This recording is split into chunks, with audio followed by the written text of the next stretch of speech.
It's grocery day, and your cart is filling up fast. You picked up some essential supplies like dish detergent and paper plates, stocked up on soup cans and canned tuna at the food aisle. You even managed to snag a new flavor of your favorite cereal. And now you're gonna go pick up some holiday cards before your favorite part, dropping by the Easter candy selection. In all, you picked up 32 items, and your bill is only $32. The dollar store really is a little retail wonderland. What could go wrong at a place like this? Well, it turns out, a lot. The dollar store is in big trouble, and one brand didn't survive at all. And what's even more shocking, some people are working very hard to make the retail sector die faster. Find out why on today's episode of The Infographic Show. Why 99-cent stores failed. For a long time, you couldn't turn your head without seeing a dollar store. It all started with what was known as variety stores, previously known as 5 and 10s. These all-purpose stores sold household goods, toys, and games, and anything you might need, and a whole lot of other things you probably didn't, but would buy anyway. The goods were usually sold at a discount, and the low prices and wide variety gained them a loyal following. They started out as a standalone retail store, but soon they'd be commonly found in malls. And like everything else, soon the big chains got involved. While the majority of discount stores used to be independent institutions, they were overtaken by a series of massive national chains. People might have trouble distinguishing between Dollar Tree, Dollar General, Family Dollar, and the 99-cents only stores, though many shoppers have trouble telling them apart. Each chain has its own quirks, and not all of them actually sell everything for $1. The only way to find out what each one has is to explore the shelves. Selections change frequently, and the inventory, thanks to deals with major product manufacturers, is often a mix of well-known name brands and lesser-known or off-brand alternatives. So, how do they stay in business selling things for only $1? There are a lot of different tricks they use, some just being good sense and some being a little deceptive. For one thing, they might sell certain items for $1, but the amounts are often a lot smaller than you would get at other stores. Many of the personal use products they sell are closer to travel-sized versions, which might work for some people, but in the end, you'd have to buy it more often, which means the company makes more money in the long run.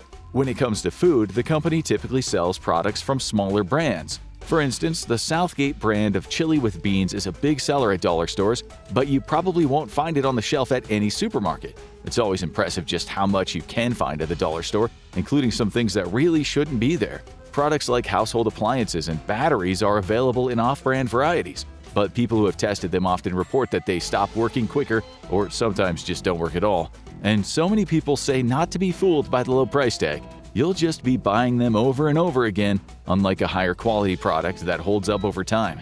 But the fact is, times are rough, and anything that resembles a discount will have its audience. So as long as places like Dollar Tree, 99-cents only, Dollar General, and Family Dollar exist, they will have avid shoppers. 99-cents only stores, more commonly known as the 99 Store, was founded by Dave Gold in 1982 and soon expanded across the American Southwest. Selling closeout merchandise, regular merchandise, and fresh food, it built up over 371 locations and initially sold all its items for 99 cents or under.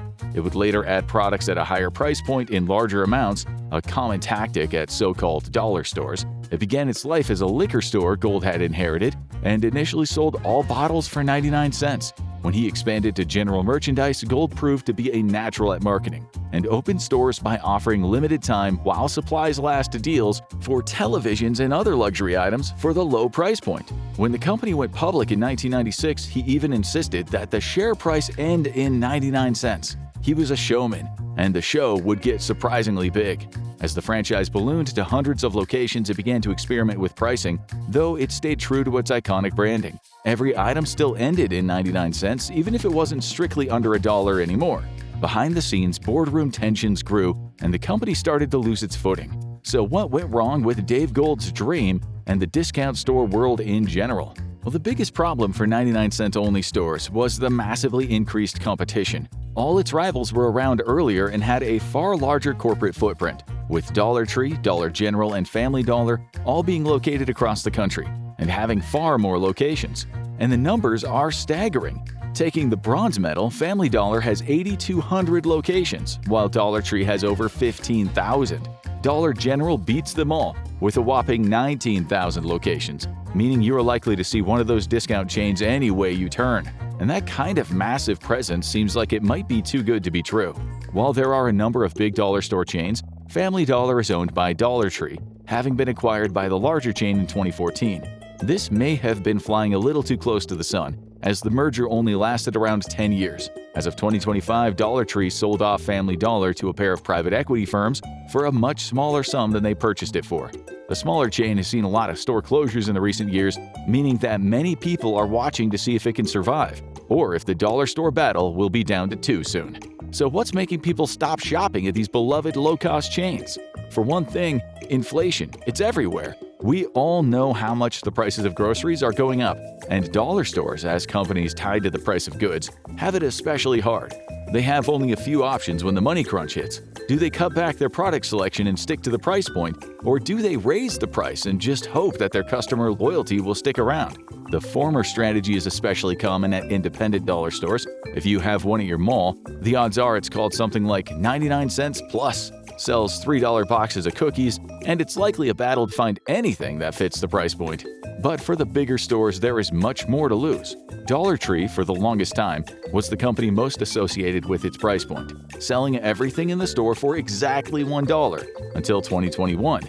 Then it announced that due to increased costs, it would be raising the price of every item to $1.25. But they didn't change their name to $1.25 Tree, despite what some commentators suggested.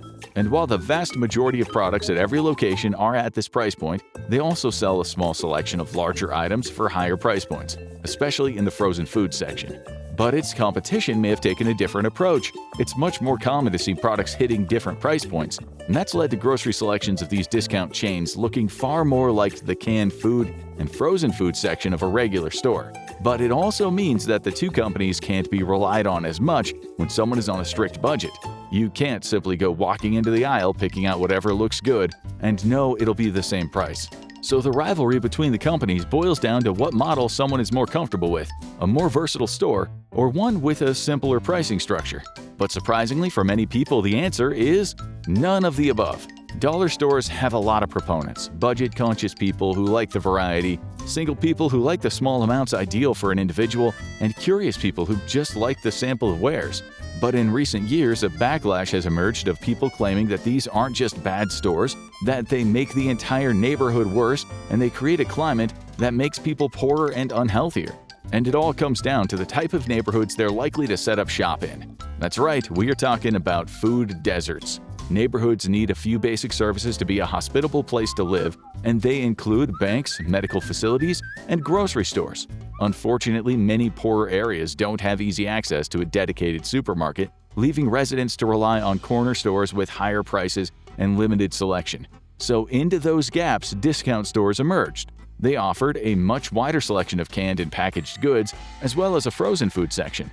For shoppers who had been going without, it felt like a breath of fresh air. But to others, not all is as it appears. Dollar stores have gotten a large amount of flack as the only grocery store option in a neighborhood for a number of reasons. One is the lack of healthier options available. All the products at a dollar store have to be shelf-stable or frozen, and that means they're likely to have a high level of preservatives and sodium.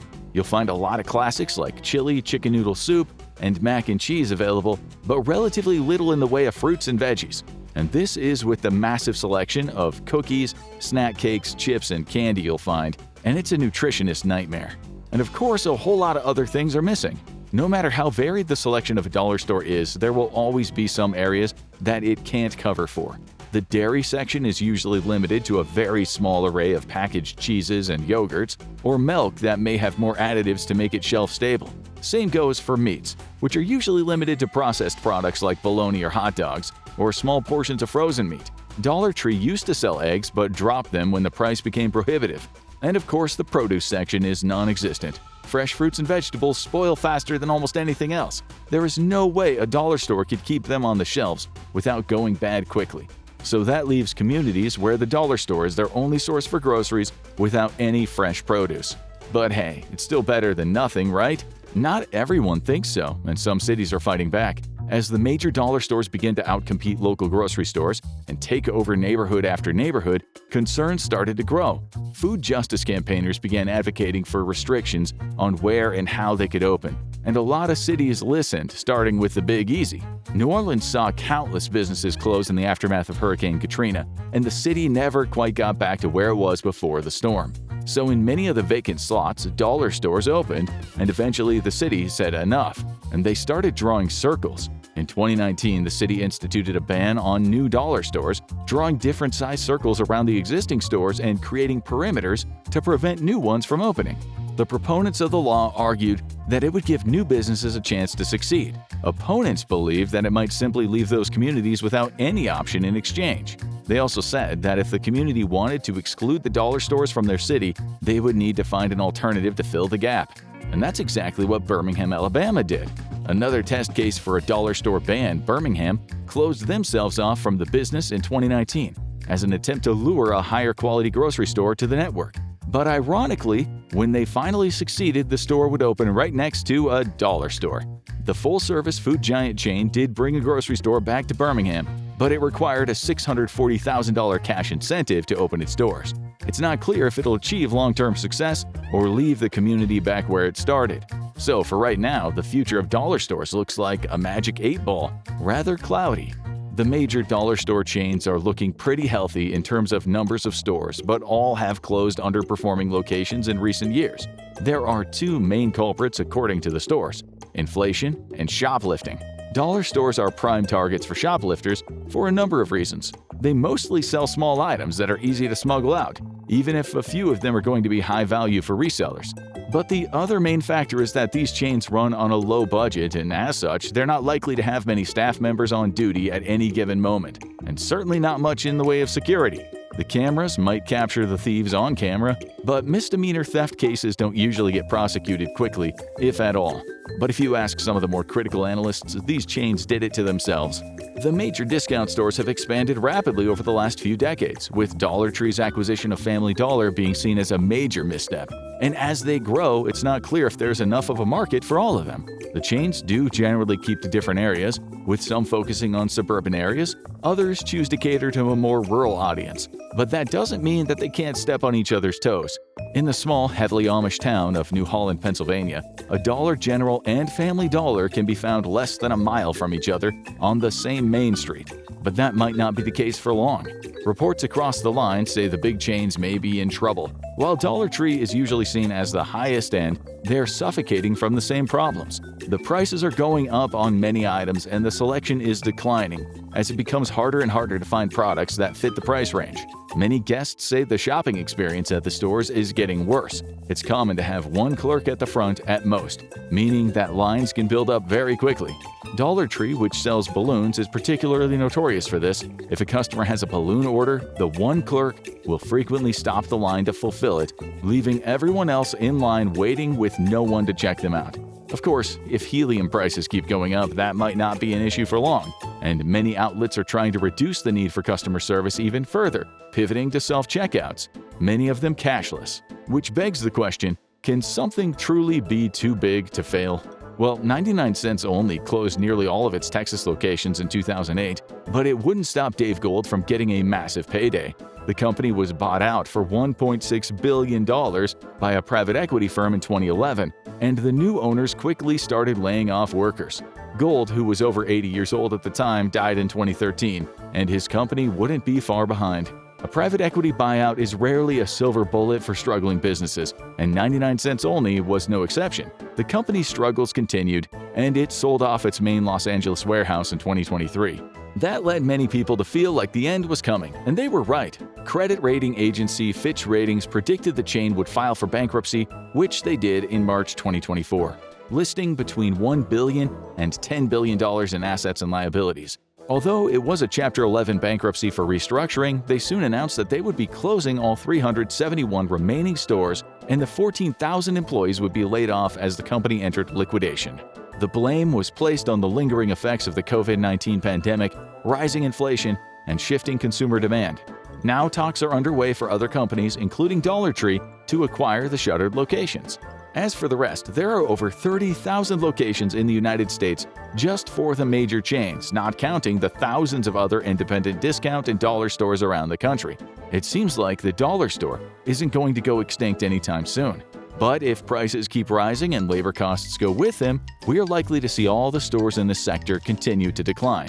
with many deep cuts in underperforming stores. And of course, if inflation keeps rising, the idea of purchasing something for $1 may seem like a fantasy. Did 99-cents only stores lose their way, or were they always fighting a losing battle against inflation and competition? Will other dollar stores go the same way? Drop your thoughts in the comments below. Want to know the worst-case scenario for the U.S. economy? Check out What If the U.S. Economy Crashes? Or watch The Real Reason Subway is Failing for a look at the decline of the $5 footlong.